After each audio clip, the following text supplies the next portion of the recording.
po sa ating lahat, mapagpalang tanghali po so dito nga po ay napakaraming kinilig dahil nga itong si Edu ay sinabi po niya mismo sa harap ni Kalingap Rab na ito nga pong si Beyonce ay importante po sa kanya so gaano nga ba ka-importante itong si Beyonce kay Edu? Alam naman po nating lahat yung ibinibigay po ni Eds ay nakikita niya po kasi kay Beyonce na mahilig daw ho si Beyonce sa mga accessories so my God, napakaraming kinilig kasi nga po hindi po si Edu yung tipo ng tao na pilit kung magsalita, hindi na po niya kailangan isipin kung ano yung mga hirit o mga salitang binibitawan po niya. Kaya masasabi mo po talagang napaka-natural niya.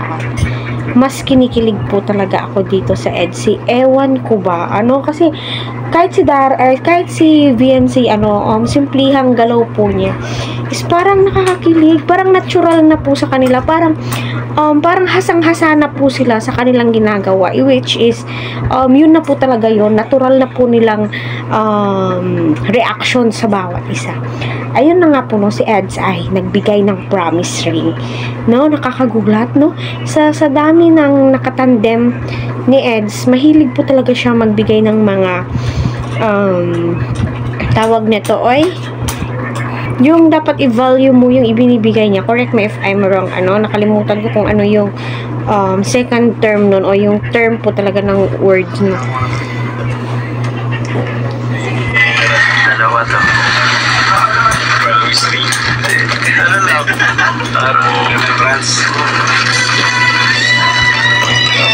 Naku, anong klaseng remembrance na naman yan, Eds?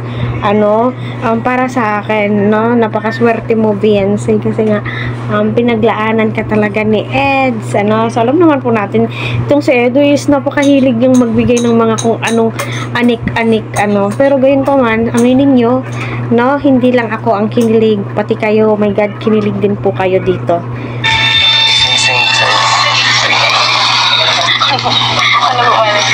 Nasuot yan. Ayan. Si Edu pa, si Edu pa ang suot sa kamay ni Beyonce, which is nakakatuwa, nakakakilig.